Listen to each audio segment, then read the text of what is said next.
I'm Anya, and I'm a singer-songwriter and producer, and I make music in my bedroom. I'm also a hopeless romantic and a professional romanticizer of life. Welcome to my YouTube channel, where I document my life as an independent artist and show you what it looks like when you're the CEO and CFO of your very own mini music venture.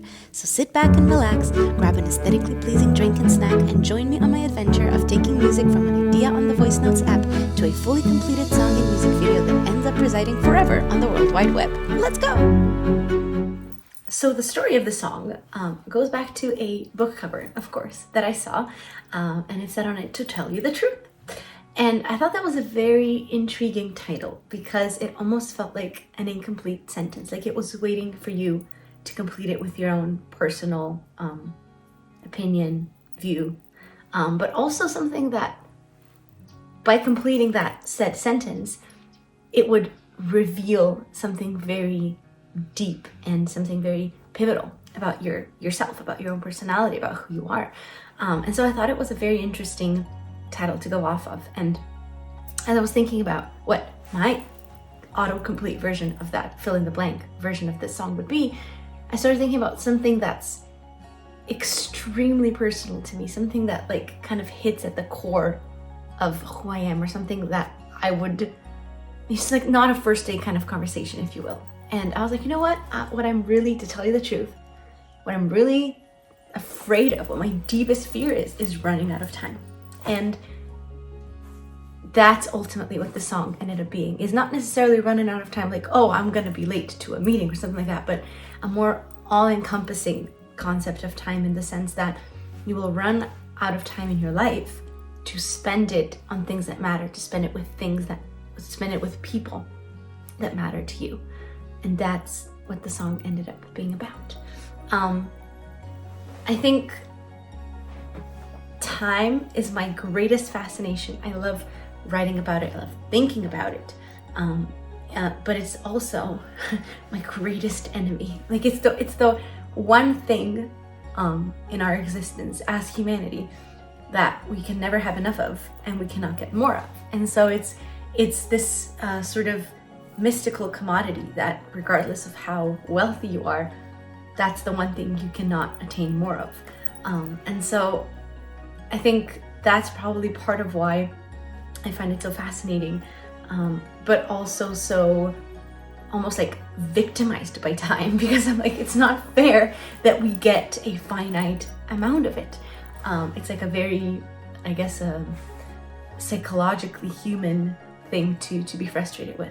I think time becomes most relevant when it's contextualized in terms of spending it with the people that you love. And the chorus of the song turned into sort of this musing on the idea that when you truly, deeply, fully love someone, and I don't mean romantic love, it can be familial love for your parents, your grandparents, your siblings, your friends. When you truly love someone, no amount of time, no infinite amount of time could ever be enough to spend it with them. And that's what this song turned into being, is there's these little moments in the verses that describe very mundane things, like driving in a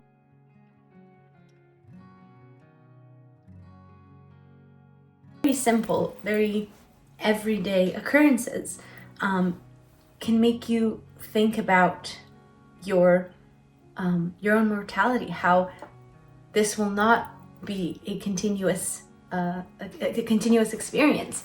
And so it goes from something very simple and very non-extravagant at all, drinking your morning coffee in the morning light. It's something that happens every morning, nothing special about that. And yet it makes you wonder how something so simple can be so beautiful, and how unfair it is that we don't get to do it forever. And then the chorus becomes something much, much deeper, almost like expands on the idea and says, to tell you the truth, which filling the blank of that title, forever there won't do. There cannot be enough life when it comes to loving you. And so I think we each have someone in our lives that we feel that way about. For me, it's my family, my grandparents, and especially living away from my grandparents who live in Slovenia, that hits home, you know, like I cannot see you every day. I know there's a finite amount of time we have together. And so, but I love you so deeply that no amount of time could ever be enough to spend it with you. In terms of production, when I sat down to do it, I knew I wanted to be more of a ballad, obviously, but because it was going to be released during the springtime, I wanted it to have that sort of a fairy tale whimsy to it, almost, to counteract the complexity of the theme that it's covering. Day one of, to tell you the truth, production. I don't know how it's gonna work out. TBD. Plans are non-existent. Well, that's not true. There's some plans, but yeah, I don't know how that's gonna work. I have no idea what speed we're gonna go at. I have no idea really how I'm gonna go about the production. I want a buttload of acoustic guitar here. There's a lot of question marks with this one. Stop. What did I do? God. Yeah, this song is just one big question mark. I didn't even know I was ever gonna release it, and then I found it in my like TikTok drafts like a month ago, and then I was like, wait, this is kind of good. And now we're doing it. I want it to be like this magical, springy, early summer, like comforting ballad. I know how to describe it. I don't know how to do that. So TBD. Let's see. Very much like Disney Pixar movies. You know how if you watch them as a child, they seem magical and fun and quirky. But if you watch them as an adult, you see all of these deeper meanings. And oftentimes it's some very heartbreaking themes that they cover that you don't realize until you rewatch these movies as an older person, human. And I think that's part of the magic of some of these, not some, but all of these Disney movies, is they have layers of meaning that you can discover as you grow with them. And I wanted this song to kind of simulate that experience, in the sense that the production feels very light and very fairy-like, very magical. So if you don't listen to the lyrics, it sounds very much like a storybook. But if you start listening to the lyrics, you start uncovering all these layers about how it is kind of heartbreaking. And as I was trying to find ways to incorporate the idea of forever, of infinity, into the production, I was trying to look for places where that could be expressed in the music. And the main thing that I thought of that I thought would be really cool is if there was this guitar riff that would go through the entire song, and loop over and over and over. So the song is built only on 3 chords, and it has this acoustic guitar loop that then gets doubled in the pizzicato strings in the synth, but it's the same thing over and over, and it kind of feels like this through thread of the song to depict sonically the idea of infinity.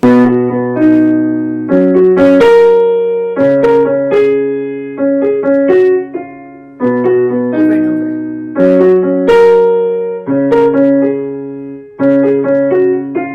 So that's, once I had that built based on the chord progression, I then was just looking for ways to kind of expand on this theme. And there's a lot of counter melodies going on in this one that somewhat match this, but also kind of create a layered effect to it. There's a lot of harp in there, strings that kind of match some of these melodies, but also didn't deviate from them to build on top of it. As I was writing it, I was looking through YouTube and searching on cottagecore or fairy music playlists to kind of see what this cited as a society commonly, what would remind us of a fairy tale sound, if that's what I was going for.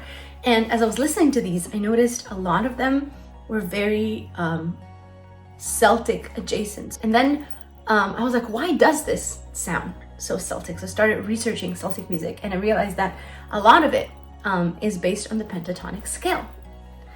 And as I was diving deeper into this, you can see I was like spiraling in this one. I was like, oh my God, Celtic music, pentatonic scale. Then I realized that a lot of the song that I wrote prior to knowing any about these like fairy tale references, anything about Celtic music, I realized that a lot of the song, to tell you the truth, was written in the pentatonic scale. And I was like, oh, mind blown. Now it all makes sense. So I try. That's the pentatonic scale. Try and I try my best not to cry. Live in the moment. Da, da, da, da, da, da. All pentatonic scale. And I was like, oh wow, this is like a match made in heaven, and I wasn't even aware of it. And so at that point, I was already working on sort of the transition between the second chorus and the bridge of the song. And I wanted to do this like sprawling, like sparkling instrumental section. And I wanted to write some sort of a strings solo or like filling melodies that would take the attention away from the vocal that's been the center up until that point. And knowing this whole Celtic pentatonic scale background, I wrote these violin and cello melody fills in the pentatonic scale. So if you listen to it, that section especially sounds very Celtic because of the pentatonic scale. For the video, ever since I started writing this song, since it had the whole magical fairy tale, almost cottagecore forest vibe to it, I always thought of it as a green song, if you will. Like, to me, it always reminded me of the forest. Like, so many of the references that I had, the things that visuals that I had in my head as I was writing it and making the production was always lush and green and forest. Forest. The vibe was forest. And so it felt like a natural extension of that to then make the video for it in a forest-adjacent, forest-like, forest-esque environment. Very luckily for me, California has gotten a lot of rain this year, so everything has been so beautiful and lush and green. And it's like this, almost like a violent green color when it rains here. It's like if chlorophyll was a color, which it is. That makes no sense. Very vibrant green, almost like fluorescent green. And so there's this beautiful preserve slash park near our house. And luckily for me, the timing of the song and filming the video was just right. We did it back in early April. We decided to film it all there. And it was hot. There were cows, but it was probably the most fun I had because it was so unexpectedly beautiful. Like, I hadn't really scouted the location before we went there. We went hiking there earlier this year, but it was nowhere near as green as it was now. So I was basically hoping, I was like, well, everywhere else is green, so ergo, it must be there as well. And so it was just this beautiful surprise with how that whole entire park had come to life. I had never been there at that time of year. There was this beautiful stream running through it. It was just gorgeous. And so we were running around with this, I was running around with this long bow that I wanted to get longer and longer through the video, but we filmed it in reverse. So I started with a long bow and we were cutting it up as we were getting through the stages of the video. We are in this county park. There's a cow right there who's looking at me, right there. And we are filming the visualizer for Truth, and it is beautiful and gorgeous and not too hot. Well, kind of hot, but in the shade. And like, look at how gorgeous this is. Like, what? I'm just waiting for like a squirrel to casually walk by so I can get like the full Disney vibe. But I'm really excited about this one. It's like the exact opposite of the Juliet visualizer where I was like running around. I had no idea how it looked. I was really worried about it. And now I'm like checking footage as we go, and it's also gorgeous, and I feel much better about this one. So, yay. I was just living my cottagecore fairy vibes. I was just pretending I'm in a Disney movie, and it was awesome. Anyone who knows me knows that was the best time ever. Is there anything else I want to say? No, not really. So that is the story of To Tell You the Truth. I hope this song reminds you of someone that truly means a lot to you, but also serves as